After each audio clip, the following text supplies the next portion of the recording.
Selamat datang kembali di Jauh Dekat Film dan terima kasih masih menyempatkan diri untuk menonton rilisan Ogood yang kali ini akan membahas tentang kejadian di tengah Perang Vietnam. Nah, kisah di film Casualties of War ini diangkat dari kejadian nyata saat era Perang Vietnam, sesuai apa yang ditulis oleh jurnalis bernama Daniel Lang dan telah dimuat di majalah New Yorker pada tahun 1969. Menceritakan bagaimana sebuah skuad pengintai dari divisi kavaleri ke-8 menculik seorang gadis Vietnam, memperkosanya bergiliran dan membunuhnya secara keji. Semuanya atas nama bersenang-senang. Sebuah kasus yang tadinya ditutup-tutupi oleh semua komandannya, namun berhasil terungkap dan dimuat secara internasional. Sebuah kasus yang cukup mencoreng citra militer Amerika pada saat Perang Vietnam. Film dibuka di sebuah gerbong tram. Max Erikson duduk termenung di salah satu bangkunya di bulan Agustus 1974 jika dilihat dari headline koran yang beredar mengenai mundurnya Presiden Nixon. Erikson sendiri adalah veteran Perang Vietnam yang telah menjalani getir dan kejamnya pertempuran melawan Vietcong. Tapi kini dalam pandangnya ialah seorang perempuan keturunan Indo-Cina dan bisa jadi merupakan gadis asal Vietnam. Tipikal wajah dan warna kulit yang membawanya mengenang kisah-kisah brutal saat dirinya bertugas menjadi tentara, dan ia pun tertidur pulas. Berikutnya kita dibawa dalam sebuah flashback pada November 1966 saat Max Erikson merupakan serdadu yang baru saja dikirim ke Vietnam. Masih muda dan hijau saat dirinya berada dalam satu patroli di hutan tropis Vietnam dengan Letnan Riley yang memerintahkan untuk segera NDP alias mengatur parameter pertahanan sementara karena jarak pandang sangat terbatas dalam gelap ini. Komandan skuad Erikson yakni Sersan Tony Miserv memerintahkannya untuk berjaga di sisi kiri dan menanam peledak Claymore bersama Hatcher. Di satu sudut, Hatcher memiliki firasat yang buruk. Ia merasa mereka berada tepat di atas terowongan bawah tanah Vietcong. Tapi belum terbukti bahwa prasangka Hatcher ini benar. Peleton mereka di tengah pun sudah mendengar ledakan mortar. Erikson dan Hatcher segera balik hanya untuk dikirim sekali lagi berjaga di sisi kanan. Mortar-mortar ini rupanya mengincar peleton lain yang berada tak jauh dari mereka. Hingga salah satu serdadu menembakkan senjatanya karena merasa melihat Vietcong. Tembakan yang juga sekaligus memberitahukan posisi mereka pada mortar-mortar Vietcong.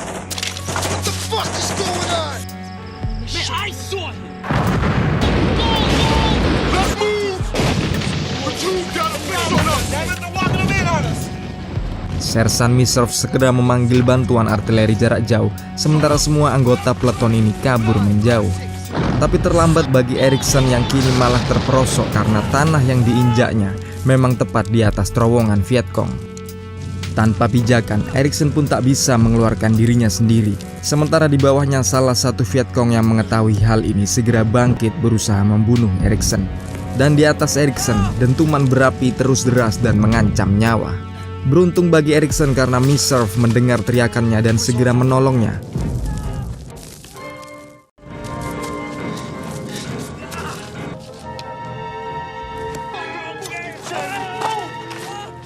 Tapi muncul ancaman baru.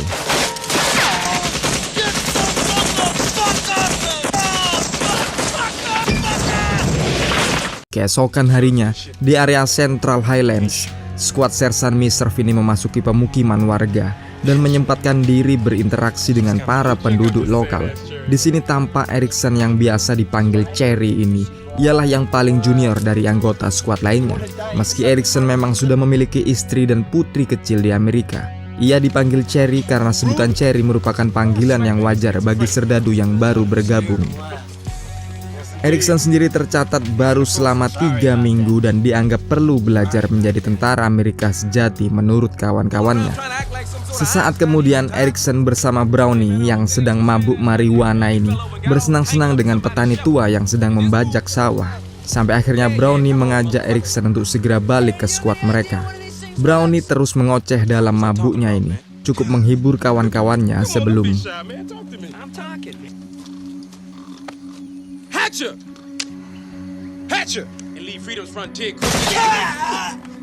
ada musuh beredar tepat di arah jam 1 di seberang kali, namun tak tampak bentuknya. Dan ini semua meninggalkan Brownie yang sekarat dan terus mengomel sebelum akhirnya dinaikkan ke heli untuk dievakuasi.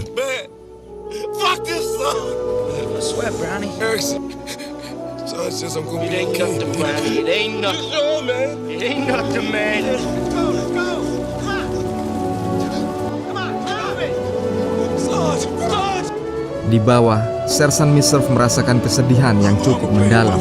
Brownie lah kawannya yang paling lama dan paling dekat. Meski Brownie sudah dievakuasi, ia yakin jika Brownie tak akan selamat.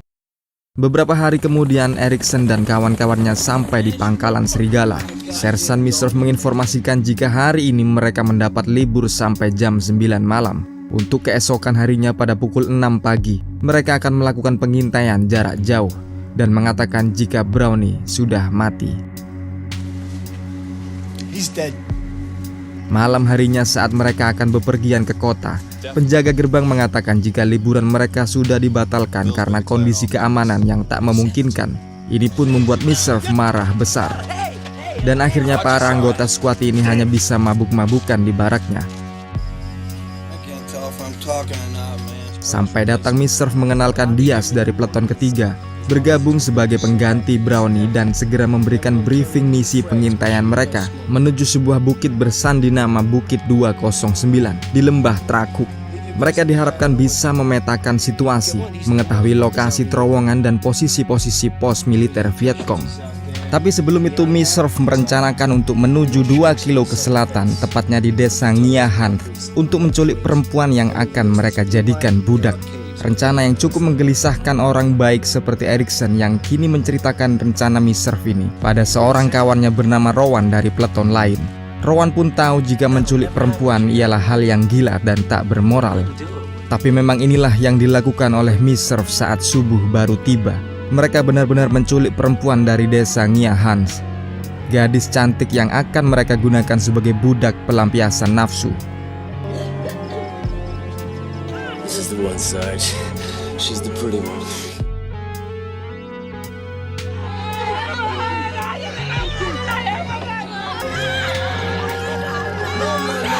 Sementara Erikson dan Diaz tak bisa melakukan apa-apa.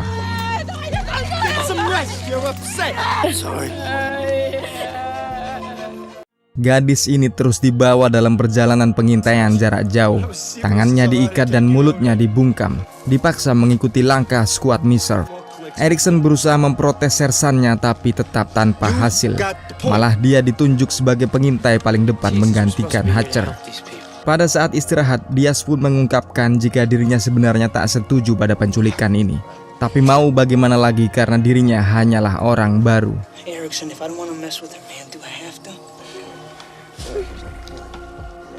Erikson pun berikutnya melakukan protesnya sekali lagi, mengatakan mengapa mereka menculik gadis anak petani. Tapi Miserv mengalihkan pembicaraan dan mengatakan jika gadis ini cuma pelacur Vietcong. Clark pun setuju dengan sersannya ini. Perjalanan pun diteruskan dengan gadis yang bernama Owen ini terus dibully dan digoda. Sampai beberapa jam kemudian mereka pun tiba di sebuah kabin tua kosong yang terletak di tengah hutan. Mereka memutuskan untuk beristirahat di sini. Owen segera diperintahkan untuk membersihkan isi kabin sementara Miserv, Clark, dan Hatcher pergi mengintai. Saat Erikson mengamati Owen, barulah ia tahu jika punggung gadis ini sudah terluka dan berdarah karena berjam-jam menggendong tas berat milik sersan Miserv. Di sini Diaz berujar pada Erikson jika dirinya tak ingin memperkosa Owen dan jika saatnya tiba, ia ingin meminta bantuan Erikson untuk melawan Miserv. Beberapa waktu pun sudah berselang, skuad ini pun komplit kembali. Miserv berusaha merayu Erikson untuk tunduk pada rencananya, memperbudak dan meruda paksa gadis Vietnam ini. Tapi Erikson jelas pada sikap dan prinsipnya. Ia tak mau menggagahi Owen bahkan saat gilirannya tiba nanti. Perdebatan pun segera terjadi. Miserv menuduh jika Erikson ialah homoseksual dan impoten. Semua anggota skuad memojokkan Erikson di sini. Bahkan Diaz seakan setuju dengan sikap Miserv, melupakan janjinya pada Erikson. Diaz terlalu takut menghadapi sersannya. Tapi tidak dengan Erikson. Ia terus berkeras diri dan tak mau ikut dengan rencana komandannya. Ia adalah seorang suami dan sekaligus ayah dari seorang putri di Amerika. Tak mungkin ia di sini memperkosa putri orang lain. Tapi Erikson juga tahu jika Sersan Miserv pernah menyelamatkan nyawanya di awal film. Namun sikap apapun yang ditunjukkan oleh Erikson, Sersan Miserv tak peduli dan bergegas memperkosa Owen. This is a weapon.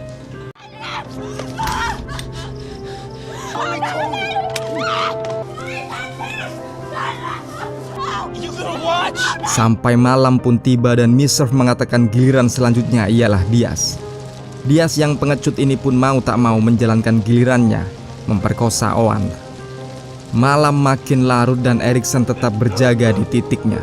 Sementara semua pemerkosa berbincang santai satu sama lain. Tampak Diaz berada paling belakang. Wajahnya terlihat menyesal namun sekaligus penuh kepuasan. Keesokan hari pun datang dan mereka dikejutkan keberadaan Vietcong bersenjata lengkap berada di bawah tebing. Erikson dan Hatcher dikirim balik ke kabin untuk mengambil amunisi.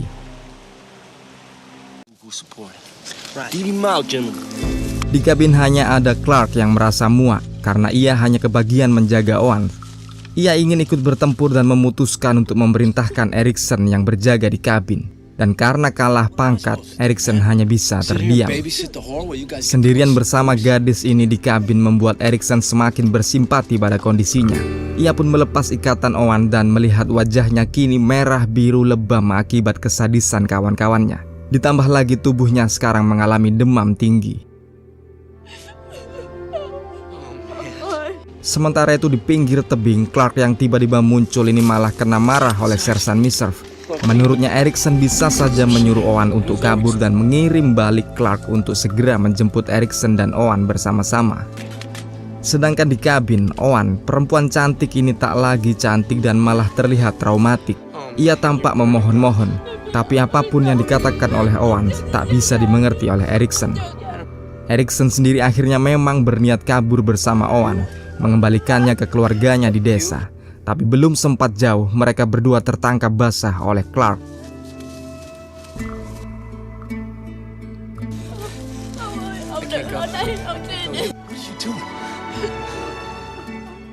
Dengan batalnya niatan Erikson, kini semua skuad berada di tepi tebing, mengintai bersama Owen.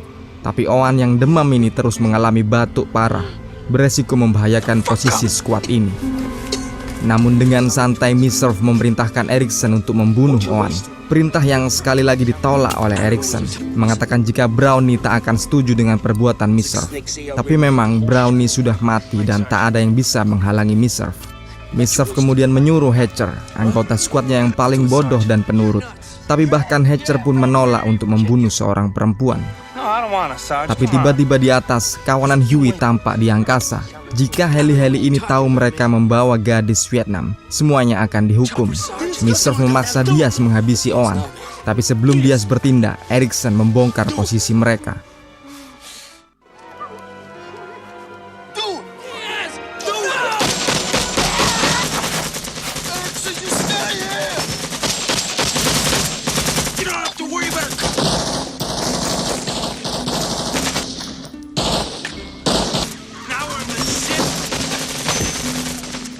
Skuad ini pun langsung kabur dan menumbalkan Erikson sendirian berjaga. Dan tanpa sepengetahuannya, Clark pun sudah menancapkan pisaunya di tubuh Owen.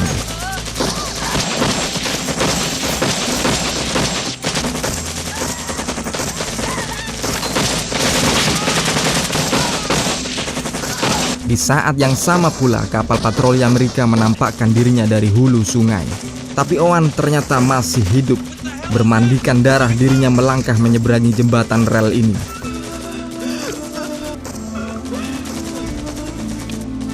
Dan ketika barisan Vietcong sudah tumpas kandas tanpa bekas, Miserv dan yang lainnya malah mengarahkan moncong senapannya ke tubuh Owen dan lantas berlalu kabur meninggalkan Erikson.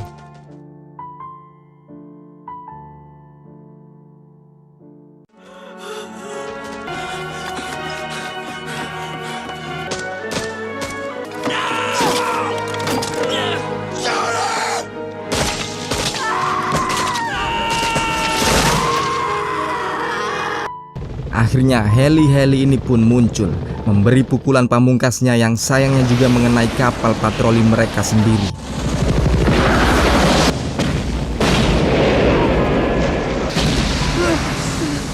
Ketika tersadar, Erikson sudah diangkut helikopter. Sampai beberapa hari kemudian dirinya terbangun di dalam rumah sakit pangkalan. Tak ada kawan-kawan skuadnya di sini. Di luar, saat bertemu dengan Rowan, Erikson menceritakan segalanya. Tapi tiba-tiba Clark muncul dari belakang, mengancamnya dan mengatakan beberapa saat lagi mereka akan dikirim kembali ke lapangan. Erikson sendiri sudah yakin jika dirinya akan benar-benar tewas kali ini. Ia pasti akan dihabisi oleh Mr. dan Clark. Rowan meyakinkannya untuk melapor ke Letnan Reilly. Tapi sayang, Letnan Reilly memilih untuk tak membesarkan pelanggaran militer ini. Dan demi keamanan Erikson, dirinya ditempatkan di skuad lainnya yang jauh dari Sersan Mr. dan Clark. Selanjutnya, Erikson pun diperintahkan untuk melupakan segalanya tentang kasus ini. Sir. Yes, sir. Gagal melapor pada Letnan Reilly, Erikson yang masih belum melupakan kasus Owen segera melaporkannya kepada Kapten Hill, komandan kompinya. Dan ternyata Kapten Hill sendiri sudah mengetahui hal ini dari Letnan Reilly. Ia berkata kepada Erikson bahwa dirinya tak menyadari jika kasus penculikan, pemerkosaan, dan pembunuhan Owen bisa menyebabkan rusaknya citra militer Amerika di mata internasional. Jika terus diusut dan diinvestigasi, ini akan menjadi kasus besar seketika tercium oleh media. Kapten Hill lantas memutuskan untuk mentransfer Erikson keluar dari kompinya. Meski demikian, ini tak akan menghentikan Erikson untuk terus melanjutkan tuntutannya kepada skuad Mr. di mahkamah militer. Semakin membuat Kapten Hill marah dan mengingatkannya jika Mr. pernah menyelamatkan nyawanya. Malam harinya, terlihat Erikson sedang memasuki toilet pangkalan. Dirinya tak mengetahui jika Clark sedang mengintai dan berniat membunuhnya. Tapi sebelum granat ini dilemparkan, Hatcher muncul dan ingin memasuki toilet sebelum Clark menyuruhnya untuk membatalkannya. Erikson tahu ada yang aneh di sini sampai akhirnya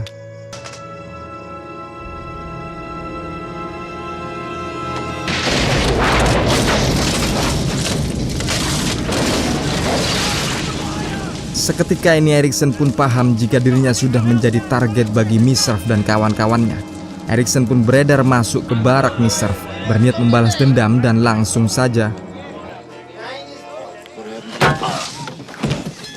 Erikson mengatakan jika percuma saja mereka berniat membunuh dirinya karena nyatanya laporannya tak digubris oleh militer Amerika. Kasus matinya Owen hanya dianggap hal yang biasa terjadi di medan perang.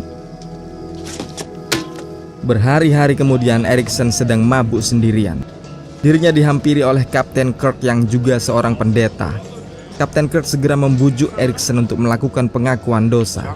Dan karena dirinya sudah mabuk, Erikson pun tak keberatan melakukan hal ini dan langsung menceritakan kronologi kasus yang menimpa Owen.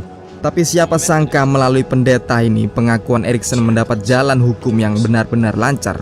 Investigasi besar-besaran akhirnya dilakukan.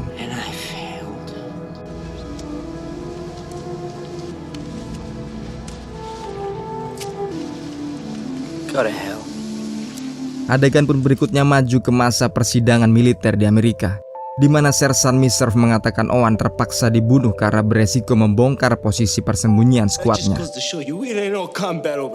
Sedangkan Hatcher yang lugu ini terpaksa mengakui segalanya. Dan Clark nampak tetap yakin dirinya tak bersalah dan tak menyesal telah membunuh Owen. Sementara bagi dia sendiri, ia mengungkapkan jika dirinya terpaksa melakukan semuanya dan sekarang sungguh sangat menyesal. Dia sendiri akhirnya divonis dengan 8 tahun penjara dengan kerja paksa.